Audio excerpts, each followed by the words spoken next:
Hi guys, it's Kristen again. I'm gonna do a new video, of course, and curly hair this week, if you can even tell in the video. Hopefully this is better lighting. I'm trying. I have all my lights on in my dorm and my window light shining through. It's kind of late, so hopefully it helps. Um, this video I want to talk about systematic violence against people of color, particularly black men and black women. I also want to do a brief parlay into mental health and I believe. Oh, I also want to discuss the Lynn and Lacey case.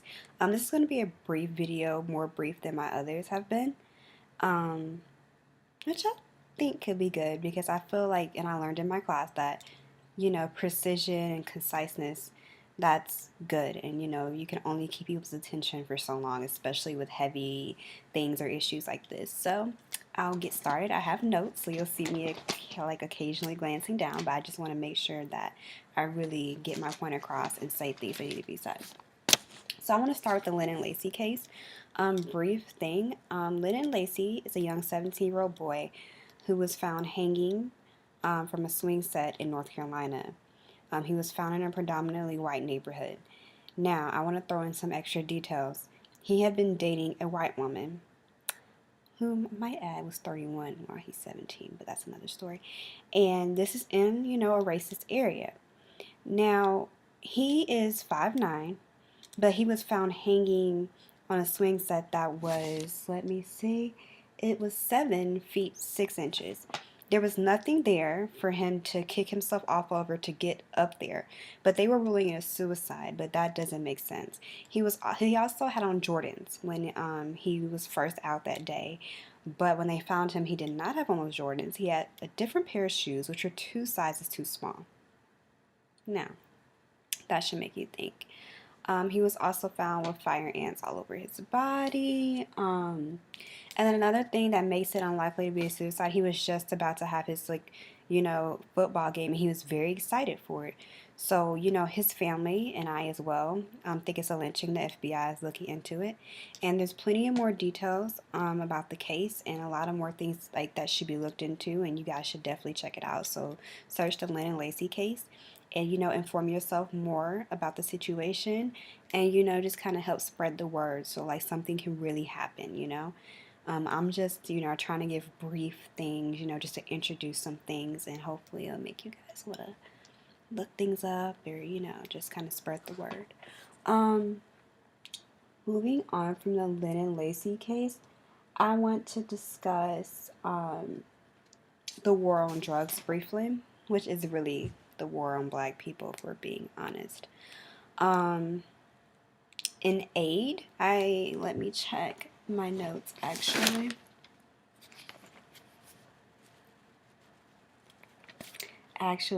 In aid is the one who revealed this. Richard Nixon, in fact, said that we need to devise a system that targets blacks but does not appear to. Thus, the beginning of the war on drugs. Now, when it started, less than 1% of Americans thought that drugs was a problem. Drug problems, usage, selling, all of that was actually in decline, but then they launched the war on drugs. And that just all kind of gives credence to the idea that it was meant to target black people. And there are, theories that drugs were introduced into black poor neighborhoods, and there's a lot of evidence to substantiate that. I just wanted to bring that to your attention. And whites and black people, it is a statistical fact, sell drugs at the same rate, and they also use them at the same rate. So it's not that one race is more drug prone than the other. That's not the case. So I just wanted to bring that to you all's attention. And it's also saying that I'm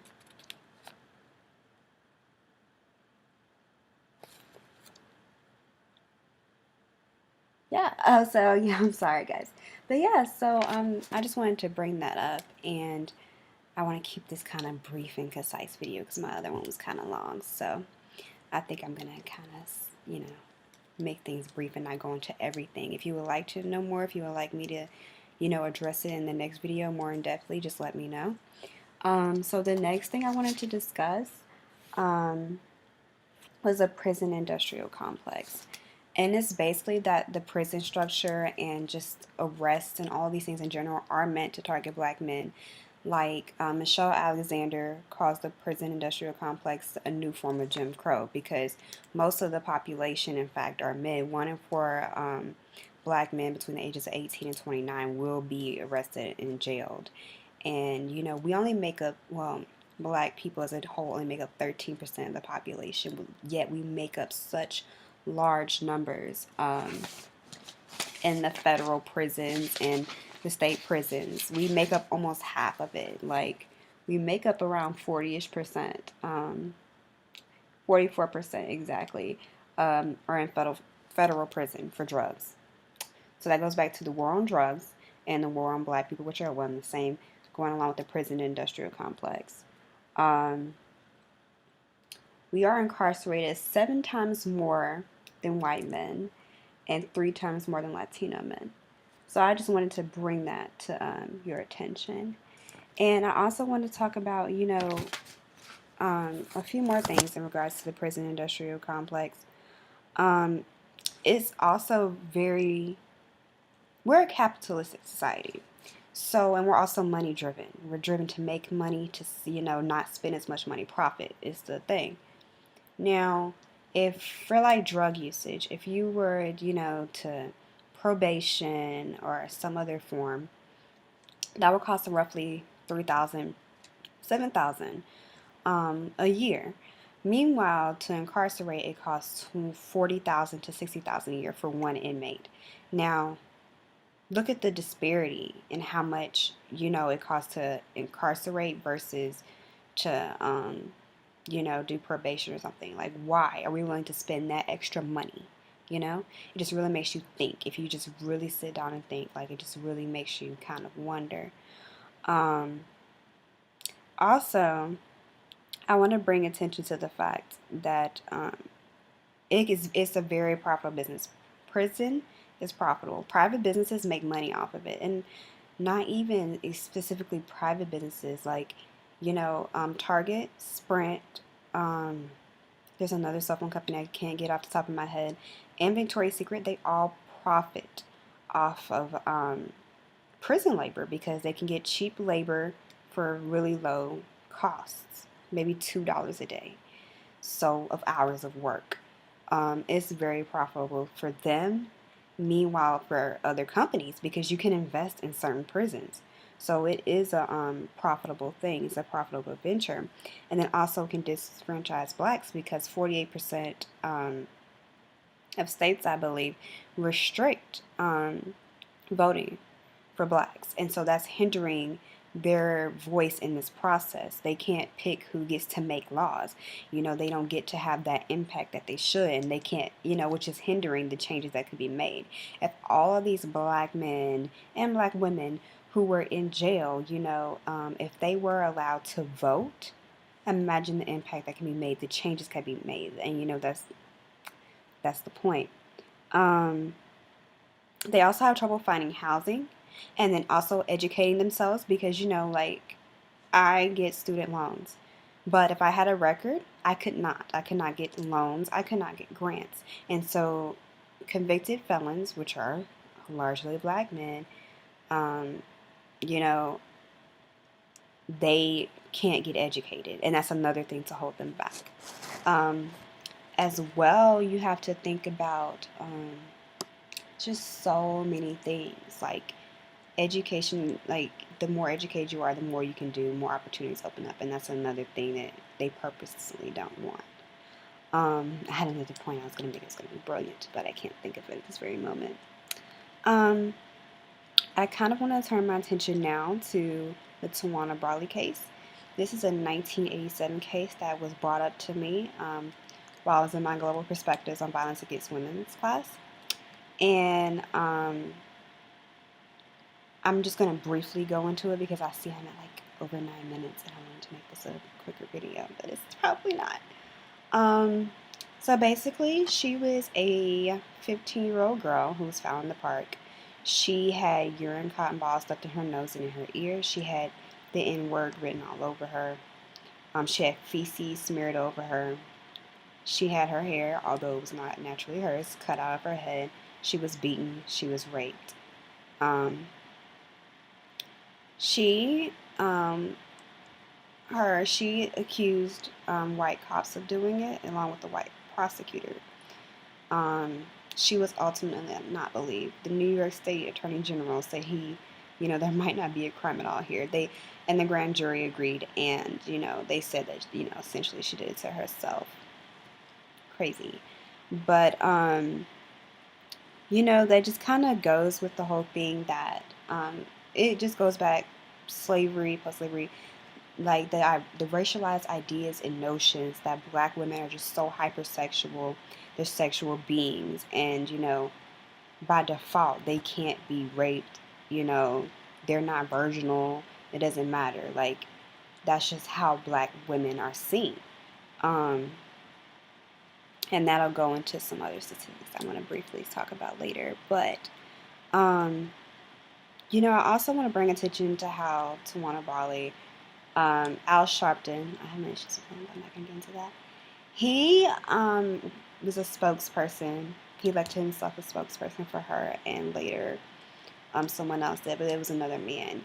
And it was just men always trying to speak for her, which is kind of reflective of patriarchy, in a sense that the man is the outspoken one. The woman's supposed to be docile and quiet, and she stood behind him and let them do all the speaking. She didn't speak. And, the man is, he's supposed to lend her some credibility. He's supposed to fight for her, like she can't have credibility on her own. And I feel like she was silent. She didn't speak because she felt silence. Society silenced her. She wasn't allowed to tell her story. Like, no, she wasn't believed. She was called a liar and just demonized in the press. They, they discredited her. They went back and dug up her history on her boyfriend who was in trouble with the law, her mother, just different people. And, discrediting the witness is still done now. Or not the witness, but the victim is still done now. Look at the cases of Mike Brown or Trayvon Martin, how they try to slander the victim and put the victim on trial. Like these things, that was 1987, not that long ago. And look how these things are still popping up now. And also, she was called a liar, and she's actually forced to pay back money. But it later came out that there's evidence tampering. And also, they didn't seek an outside prosecutor, which definitely should have been done if the prosecutor is accused of a crime. You need to seek outside personnel to handle the case. I also briefly want to touch on some statistics. This doesn't relate to that. I just want to take a brief parlay, but 80% of the world's global population living in poverty is women. And that's definitely a problem. But getting back to the idea of being raped, black women are 3 times more likely than white women to be raped. Going back to the thing that they're being very sexual bodies, like, oh, I can just, go after that. Rape in general happens about every 45 seconds, and that's just based off of reported rapes, and only 60% roughly are reported. Speaking of rapes, less than 6% of rapists actually spend time in jail. That's a very disappointing statistic. And I also briefly want to mention that another problem with violence against women is forced sterilization. Women are often sterilized, and certain laws act like the state has a vested interest, and so for certain things the state mandates things like that.